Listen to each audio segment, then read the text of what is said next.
పాటు రాజకీయ విశ్లేషకులు ఉన్నారు.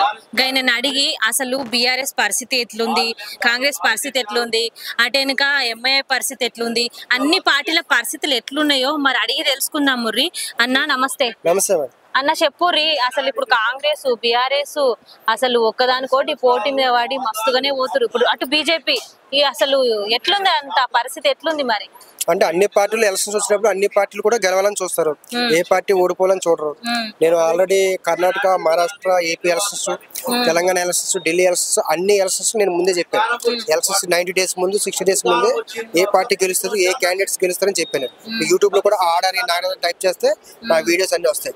సో ఇక్కడ ఉప ఎన్నిక అంటే మాగంటి గోపీనాథ్ గారు బీఆర్ఎస్ పార్టీ నుంచి ఉన్న సిట్టింగ్ ఎమ్మెల్యే గారు చనిపోవడంతో ఇక్కడ బై ఎలక్షన్ స్టార్ట్ అయింది. సో బీఆర్ఎస్ పార్టీ వైపు ప్రధానంగా సెంటిమెంట్ అనే అంశాన్ని ప్రధానంగా చూపిస్తున్నారు. కాంగ్రెస్ వైపు ఏమో ప్రధానంగా నవీన్ యాదవ్ గారిని ఇండివిజువల్ గా ఆయన గతంలో సర్వీస్ చేశారు అనే అంశాన్ని చూపిస్తారు. బీజేపీ వైపు ఏమో లంకా దీపక్ రెడ్డి గారికి ఇచ్చారు. సో ఈ ముగ్గురు మూడు సామాజిక వర్గంగా చూసుకుంటే కూడా ఎవరికి సంబంధం లేదు. ఆమెమో కమ్మ సామాజిక వర్గానికి చెందిన వ్యక్తులు బీఆర్ఎస్ నుంచి, ఇటువైపు రెడ్డి సామాజిక వర్గం చెందిన, ఇటువైపు మన బీసీ సామాజిక వర్గం చెందిన వ్యక్తి నవీన్ యాదవ్. సో అదేవిధంగా కాంగ్రెస్ పార్టీ ఇప్పుడు అధికారంలో ఉంది. నవీన్ యాదవ్ గారు 2 సార్లు పోటీ చేసి ఓడిపోయారు, 2014, 2018. 2 సార్లు ఓడిపోయినా సరే ఈ రోజు అయినా ఇంకా పబ్లిక్ లో ఉన్నారు. రేపు గెలిచినా ఓడినా మాకు అందుబాటులో ఉంటారు అన్న ఫ్యాక్టర్స్ అనేది ఎక్కువగా ఇక్కడ జూబ్లీస్ నియోజకవర్గంలో చూపిస్తారు. అదేవిధంగా అనేక మందితో ఓటర్స్ తో నేను మాట్లాడినప్పుడు ఓటర్స్ కూడా పార్టీ పరంగా చూడట్లేదు, నవీన్ యాదవ్ గారు ఇండివిజువల్ గా కూడా మేము చూస్తామని ఎక్కువ మంది చెప్తాం. 10లో 3 మేము కాంగ్రెస్ పార్టీ అని కూడా చూడట్లేదు, నవీన్ యాదవ్ గారిని మేము చూసి ఓటేయాలనుకుంటామని చెప్తాం. సో ఇక్కడ బీఆర్ఎస్ పార్టీకి ప్రధానమైన అనుకూలత ఏంటంటే ఆటో కార్మికులందరూ కూడా బీఆర్ఎస్ పార్టీ కోట్లేస్తారు.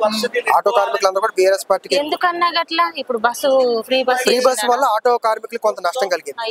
సో ఆల్రెడీ వాళ్ళకి 12,000 ఇస్తారని చెప్పి రాలేదు.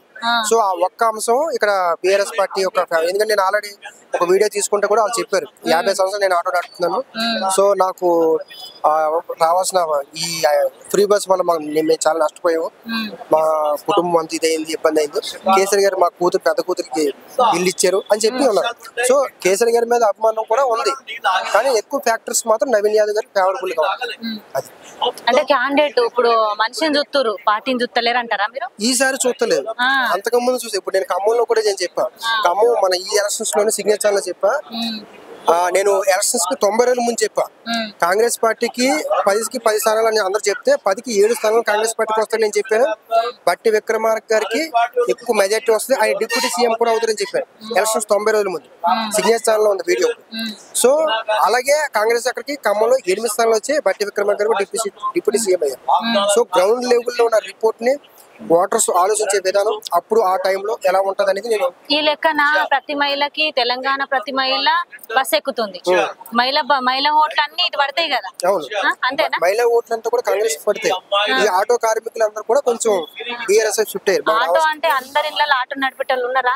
లేరు, ఎవరైతే ఉన్నారో వాళ్ళు ఆ బీఆర్ఎస్ వైపు కొంత ఉన్నారు. సో అదే విధంగా గతంలో బీఆర్ఎస్ పార్టీ ఈ జూబ్లీస్ నియోజకవర్గంలో మైనారిటీ ఓట్ బ్యాంకింగ్ కూడా బీఆర్ఎస్ కి 1 ఎలక్షన్స్ లో ఎక్కువ ఉంది. సో షాదీ ముబారక్, కళ్యాణ్ లక్ష్మి, కొన్ని ఏవైతే స్కీమ్స్ ఉన్నాయో అవన్నీ కూడా బీఆర్ఎస్ ఫ్యాక్టర్స్ అన్నమాట. సో ఆ 3 అంశాలే ఆటో కార్మికులు, అదేవిధంగా గతంలో ఇచ్చిన కేసీఆర్ గారు ఇచ్చిన వెల్ఫేర్, అదేవిధంగా సానుభూతి, ఈ 3 అంశాలు అటువైపు. నవీన్ యాదవ్ గారు కూడా సానుభూతి ఉంది, ఆమెకే కదా నవీన్ యాదవ్ కూడా సానుభూతి ఉంది. 2 సార్లు ఓడిపోయిన పబ్లిక్ లో ఉన్నాడు, 11 సంవత్సరాలు పబ్లిక్ లో ఓడిపోయినా ఉన్నాడు, ఎంత ఇబ్బందులు ఉంటారు మరి. సో ఇవన్నీ ఫ్యాక్టర్స్ కూడా నవీన్ యాదవ్ గారికి, ఆంధ్ర వాళ్ళ ఓట్లు కూడా చాలా ఎక్కువ ఉన్నాయి. నవీన్ యాదవ్ గారు ఫాదర్ కావచ్చు, నవీన్ యాదవ్ గారు కావచ్చు, ఆంధ్ర వాళ్ళతో కూడా చాలా కోఆర్డినేట్స్ గా ఉంటారు చాలా మంది చెప్పారు. ఫిలిం ఇండస్ట్రీ వాళ్ళు కూడా కెమెరామెన్స్, లైటర్స్, అసిస్టెంట్ డైరెక్టర్లు, ఏమైనా ప్రాబ్లం వస్తే కూడా ఫస్ట్ గుర్తొచ్చేది ఎమ్మెల్యే కాదు, ఎవరు కాదు, నవీన్ యాదవ్ గారి ఫ్యామిలీ దగ్గరికి వస్తే మాకు న్యాయం జరుగుతుంది ఫీలింగ్ తో ఉన్నారు. వాళ్ళందరూ కూడా ఇక్కడ ఆల్రెడీ వీళ్ళు పని చేయించుకున్నారు చాలా మంది. అన్ని అంశాలు కాంగ్రెస్ పార్టీకి అనుకూలంగా ఉన్నాయి, నవీన్ యాదవ్ గారికి అనుకూలంగా ఉన్నాయి. కాంగ్రెస్ పార్టీ కూడా యువకులకి ప్రధాన ప్రియారిటీ ఇవ్వాలని చెప్పి భావిస్తుంది. మహారాష్ట్రలో కూడా బీజేపీ పార్టీ యువకులకి ఎక్కువ సీట్లు ఇవ్వడం మహారాష్ట్ర గెలిచింది. సో కాంగ్రెస్ పార్టీ రేపు ఈ నవీన్ యాదవ్ గారికి రేపు ఇచ్చే సీట్లన్నీ కూడా యువకులకి ఇచ్చే అవకాశం ఉంటుంది. సో నవీన్ యాదవ్ యువకుడు, బీసీ సామాజిక వర్గం చెందిన వ్యక్తి. సో అదేవిధంగా కాంగ్రెస్ పార్టీ అధికారంలో ఉంది. ఇప్పుడు జూబ్లీస్ నియోజకవర్గంలో ఉన్న పెండింగ్ అంశాలు ఏమైనా కంప్లీట్ అవ్వాలంటే కూడా నవీన్ యాదవ్ గారు గెలిస్తే ఖచ్చితంగా చేస్తారు అన్న నమ్మకం ఎక్కువ ఉంది. కాబట్టి ఇవన్నీ ఫ్యాక్టర్స్ నవీన్ యాదవ్ గారు పాజిటివ్ ఉండే అవకాశం ఉంది. Thank you. లైక్ చేయండి, షేర్ చేయండి, సబ్స్క్రైబ్ చేయండి. మరిన్ని వీడియోల కోసం బెల్ సింబల్ పై క్లిక్ చేయండి.